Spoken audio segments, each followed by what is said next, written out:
Hello, wildlings. I'm your Creepsmith, and you found my Fear Forge. Lucky you. Welcome back, wildlings. Today's episode, the finale of The Midnight Meat Train by Clive Barker.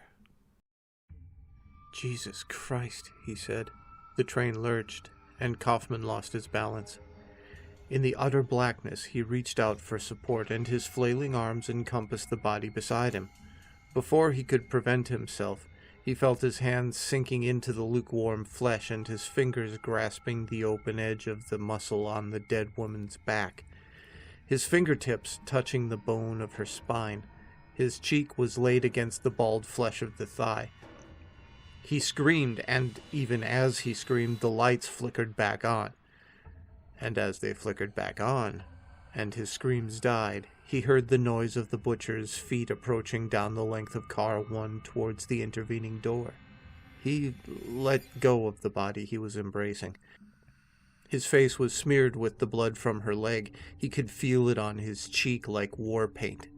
Screaming had cleared Kaufman's head, and he suddenly felt released into a kind of strength. There would be no pursuit down the train. He knew that. There would be no cowardice, not now. This was going to be a primitive confrontation. 2 human beings, face to face, and there would be no trick, none that he couldn't contemplate using to bring his enemy down. This was a matter of survival, pure and simple.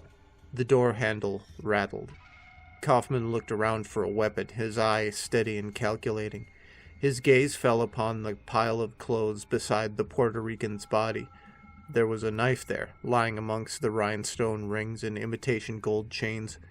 A long-bladed, immaculately clean weapon, probably the man's pride and joy. Reaching past the well-muscled body, Kaufman plucked the knife from the heap. It felt good in his hand. In fact, it felt positively thrilling. The door was opening and the face of the slaughterer came into view. Kaufman looked down the abattoir at Mahogany. He was not terribly fearsome, just another balding, overweight man of 50. His face was heavy and his eyes deep set. His mouth was rather small and delicately lipped. In fact, it seemed he had a woman's mouth.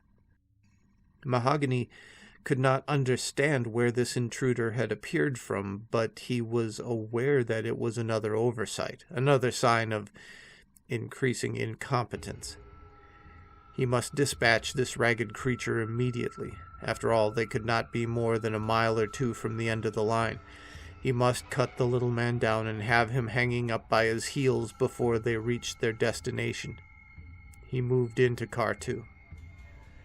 "You were asleep," he said, recognizing Kaufman. "I saw you."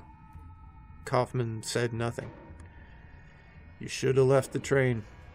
What were you trying to do? Hide from me?" Kaufman still kept his silence. Mahogany grasped the hand of the cleaver hanging from his well-used leather belt. It was dirty with blood, as was his chainmail apron, his hammer, and his saw.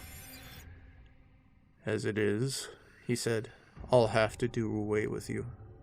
Kaufman raised the knife. It looked a little small beside the butcher's paraphernalia. "Fuck it," he said. Mahogany grinned at the little man's pretensions to defense. "You shouldn't have seen this. It's not for the likes of you," he said, taking another step towards Kaufman. "It's secret." "Oh, so he's the divinely inspired type, is he?" thought Kaufman.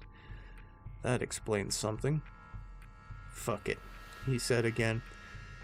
The butcher frowned. He didn't like the little man's indifference to his work, to his reputation. "We all have to die sometime," he said. "You should be well pleased. You're not going to be burnt up like most of them. I can use you to feed the fathers." Kaufman's only response was a grin. He was past being terrorized by this gross, shambling hulk. The butcher unhooked the cleaver from his belt and brandished it. Dirty little fucker like you, he said, should be thankful to be useful at all. Meat's the best you can aspire to. Without warning, the butcher swung. The cleaver divided the air with some speed, but Kaufman stepped back. The cleaver sliced his coat arm and buried itself in the Puerto Rican's shank. The impact half severed the leg, and the weight of the body opened the gash even further. The exposed meat of the thigh was like prime steak, succulent and appetizing. The butcher started to drag the cleaver out of the wound, and in that moment Kaufman sprang. The knife sped towards Mahogany's eye, but an error of judgment buried it instead in his neck. It transfixed the column and appeared in a little gout of gore on the other side, straight through in one stroke. Straight through. Mahogany felt the blade in his neck as a choking sensation, almost as though he'd caught a chicken bone in his throat. He made a ridiculous half-hearted coughing sound. Blood issued from his lips, painting them like lipstick on a woman's mouth. The cleaver clattered to the floor. Kaufman pulled the knife out. The 2 wounds spouted little arcs of blood. Mahogany collapsed to his knees, staring at the knife that had killed him. The little man was watching him quite passively. He was saying something, but Mahogany's ears were deaf to the remarks, as though he were underwater. And Mahogany suddenly went blind. He knew, with a nostalgia for his senses, that he would not see or hear again. This was death. It was on him for certain. His hands still felt the weave of his trousers, however, and the hot splashes on his skin. His life seemed to totter on its tiptoes while his fingers grasped at one last sense. Then his body collapsed, and his hands, and his life, and his sacred duty folded up under a weight of gray flesh. The butcher was dead. Kaufman dragged gulps of stale air into his lungs and grabbed one of the straps to steady his reeling body. Tears blotted out the shambles he stood in. A time passed. He didn't know how long he was lost in his dream of victory. Then the train began to slow. He felt and heard the brakes being applied. The hanging bodies lurched forward as the careening train slowed, its wheels squealing on rails that were sweating slime. Curiosity overtook Kaufman. Would the train shunt into the butcher's underground slaughterhouse decorated with the meat that he'd gathered through his career? And the laughing driver, so indifferent to the massacre. What would he do once the train had stopped? Whatever happened now was academic at best. He would face anything at all. Watch and see. The tannoy crackled. It was the voice of the driver. "We're here, man. Better take your place, huh?" Take your place? What did that mean? The train had slowed to a snail's pace. Outside the windows, everything was as dark as ever. The lights flickered, then went out. This time, they didn't come back on. Kaufman was left in total darkness. "We'll be out in a half hour," the tannoy announced like any station report. The train had come to a stop. The sound of its wheels on the tracks, the rush of its passage, which Kaufman had grown so used to, were suddenly absent. All he could hear was the hum of the tannoy. He could still see nothing at all. Then a hiss. The doors were opening. And a smell entered the car, a smell so caustic that Kaufman clapped his hand over his face to shut it out.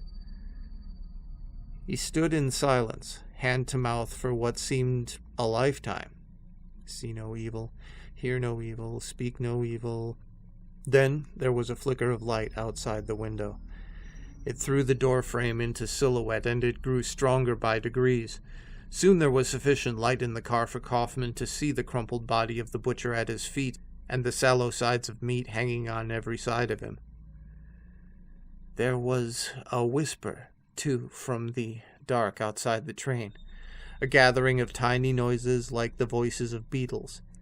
In the tunnel, shuffling toward the train, were human beings. Kaufman could see their outlines now. Some of them carried torches, which burned with a dead brown light. The noise was perhaps their feet on the damp earth, or perhaps their tongues clicking. Perhaps both. Kaufman wasn't as naive as he'd been an hour before. Could there be any doubt as to the intention these things had coming out of the blackness toward the train? The butcher had slaughtered the men and women in the car as meat for these cannibals. They were coming, like diners at the dinner gong, to eat in what he'd made their restaurant car. Kaufman bent down and picked up the cleaver the butcher had dropped. The noise of the creature's approach was louder every moment. He backed down the car away from the open doors, only to find that the doors behind him were also opened, and there was a whisper of approach there, too. He shrank back against one of the seats and was about to take refuge under them when a hand, thin and frail to the point of transparency, appeared around the door. He couldn't look away. Not that the terror froze him as it had at the window. He simply wanted to watch. The creature stepped into the car, and the torches behind it threw its face into shadow, but its outline could be clearly seen. There was nothing very remarkable about it. It had 2 arms and 2 legs, as he did. Its head was not abnormally shaped, the body was small, and the effort of climbing into the train made its breath coarse. It seemed more geriatric than psychotic. Generations of fictional man-eaters had not prepared him for the distressing vulnerability of the creature. Behind it, similar ones were appearing out of the darkness, shuffling into the train. In fact, they were coming in at every door. Kaufman was trapped. He weighed the cleaver in his hands, getting the balance of it, ready for the battle with these antique monsters. A torch had been brought into the car, and it illuminated the faces of the leaders. They were completely bald. The tired flesh of their faces was pulled tight over their skulls so that it shone with tension. There were stains of decay and disease on their skin, and in places the muscle had withered to a black pus through which the bone of cheek or temple was showing. Some of them were as naked as babies, their pulpy, syphilitic bodies scarcely sexed. What had been breasts were leathery bags hanging off of the torso. The genitalia had been shrunken away.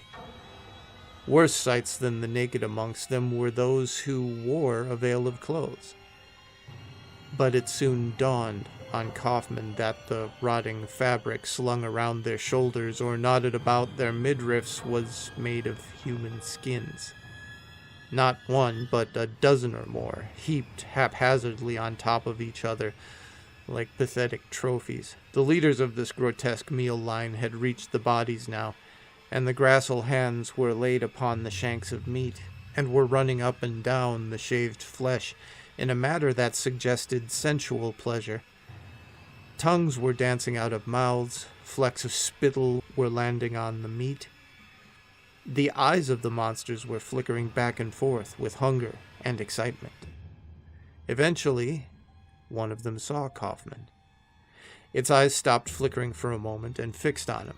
A look of inquiry came over the face, making a parody of puzzlement. "You," it said.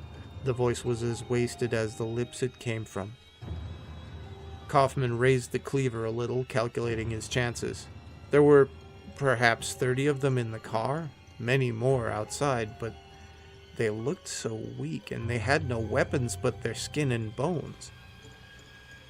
The monster spoke again, its voice quite well modulated when it found itself, the piping of a once cultured, once charming man. "You came after the other, yes?"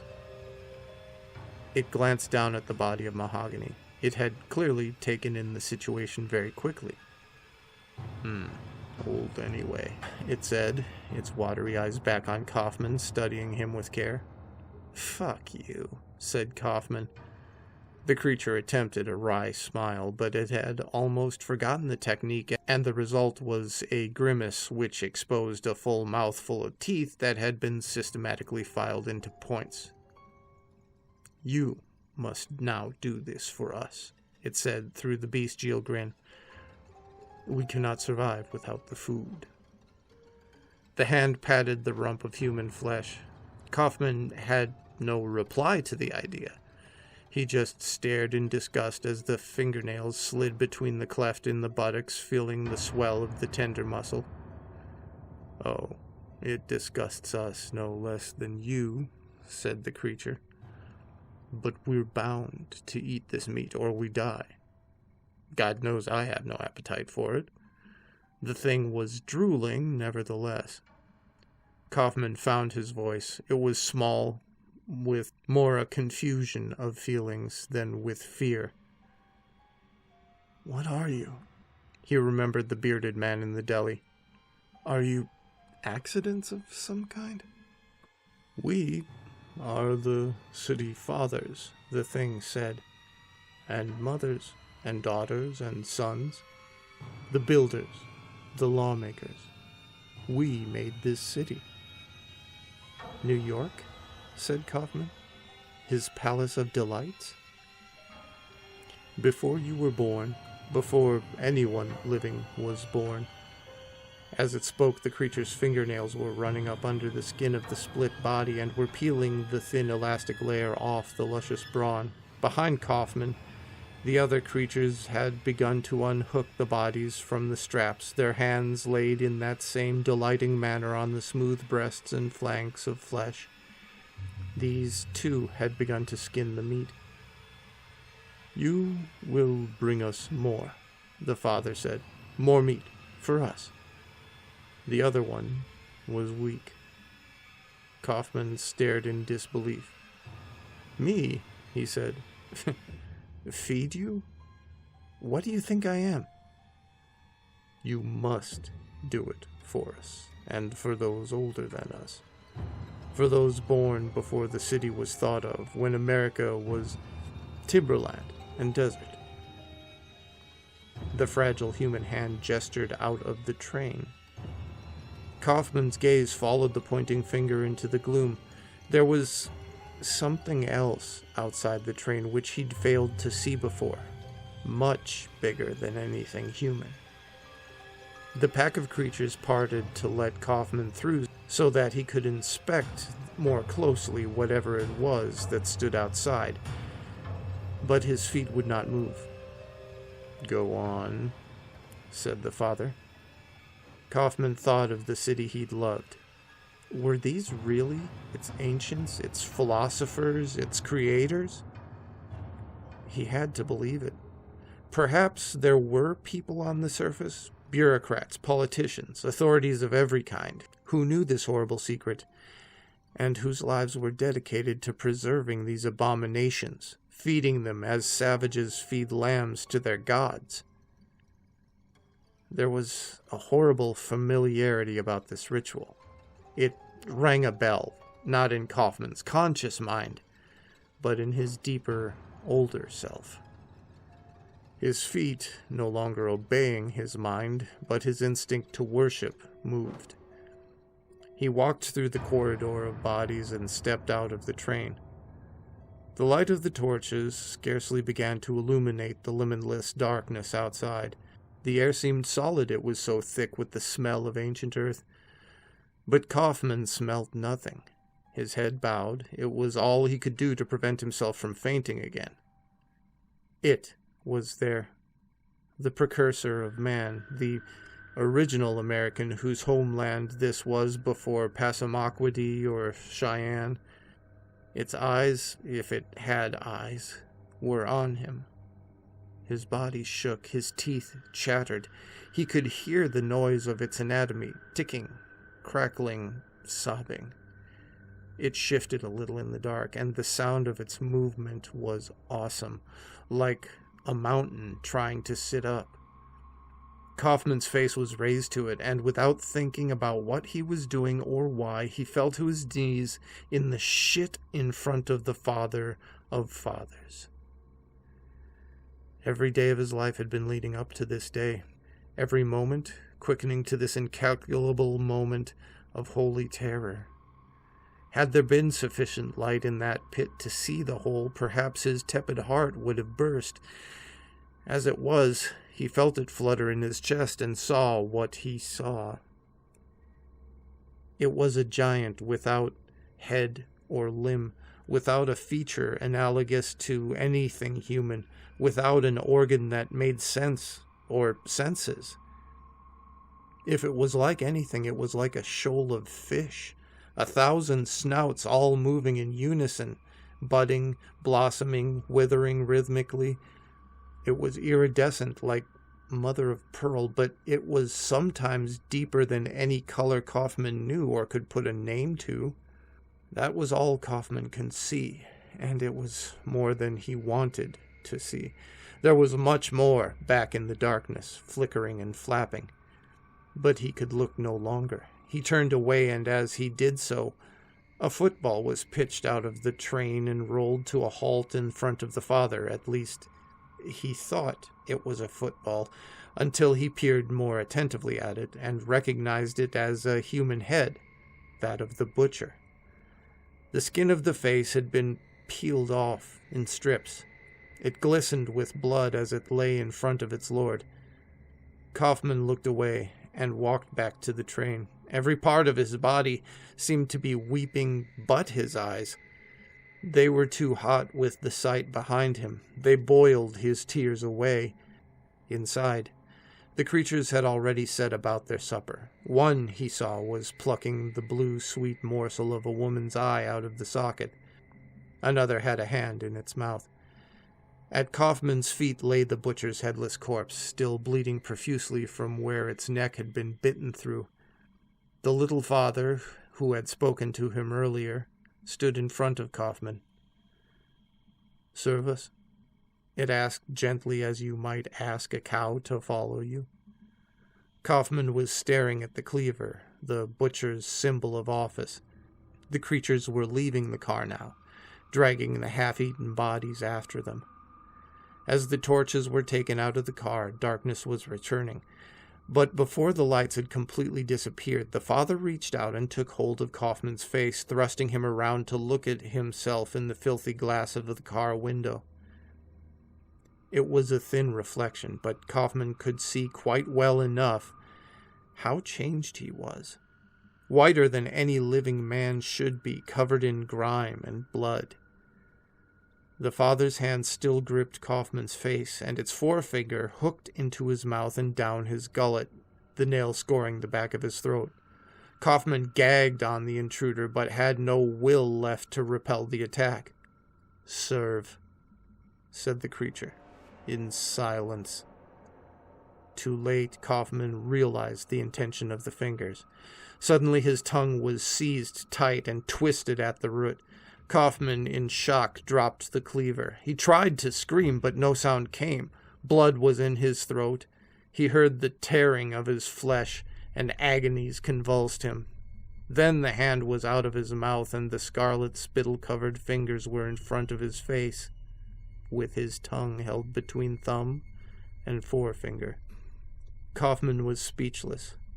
"Serve," said the father, and stuffed the tongue into his own mouth, chewing on it with evident satisfaction. Kaufman fell to his knees, spewing up his sandwich. The father was already shuffling away into the darkness. The rest of the ancients had disappeared into their warrens for another night. The tannoy crackled. "Home," said the driver. The doors hissed closed, and the sound of power surged through the train. The lights flickered on and then off again, then on, and stayed that way. The train began to move. Kaufman lay on the floor, tears pouring down his face, tears of discomfiture and of resignation. He would bleed to death, he decided, where he lay. It wouldn't matter if he died. It was a foul world anyway. Then the driver woke him. He opened his eyes. The face that was looking down at him was black and not unfriendly. It grinned. Kaufman tried to say something, but his mouth was sealed up with dried blood. He jerked his head around like a driveler trying to spit out a word. Nothing came but grunts. He wasn't dead. He hadn't bled to death. The driver pulled him to his knees, talking to him as though he was a 3-year-old. "You got a job to do, my man. They're very pleased with you." The driver had licked his fingers and was rubbing Kaufman's swollen lips, trying to get them to part. "Lots to learn before tomorrow night. Lots to learn. Lots to learn." He led Kaufman out of the train. They were in no station he'd ever seen before. It was white-tiled and absolutely pristine. A station keeper's nirvana. No graffiti disfigured the walls. There were no token booths, but then there were no gates and no passengers either. This was a line that provided only one service, the meat train. A morning shift of cleaners were already busy hosing the blood off of the seats and the floor of the train. Somebody was stripping the butcher's body in preparation for dispatch to New Jersey. All around Kaufman, people were at work. A rain of dawn light was pouring through the grating of the roof in the station. Motes of dust hung on the beams, turning over and over.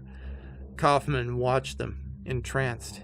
He hadn't seen such a beautiful thing since he was a child. Lovely dust, over and over, over and over. The driver had managed to separate Kaufman's lips now. His mouth was much too wounded for him to move it, but at least he could breathe more easily, and the pain was already beginning to subside. The driver smiled at him, then turned to the rest of the workers in the station. "I'd like to introduce Mahogany's replacement, our new butcher," he announced. The workers looked at Kaufman. There was a certain deference to their faces which he found appealing. Kaufman looked up at the sunlight, now falling all around him. He jerked his head, signifying that he'd like to go up into the open air. The driver nodded and led him up a steep flight of steps and through an alleyway out onto the sidewalk. It was a beautiful day. The bright sky over New York was streaked with filaments of pale pink cloud, and the air smelt of morning. The streets and avenues were practically empty. At a distance, an occasional cab crossed an intersection, its engine a whisper, or a runner sweated past on the other side of the street. But very soon, these same deserted sidewalks would be thronged with people. The city would go about its business in ignorance, never knowing what it was built upon or what it owed its life to. Without hesitation, Kaufman fell to his knees and kissed the dirty concrete with his bloody lips, silently swearing his eternal loyalty to its continuance. The Palace of Delights received the adoration without comment.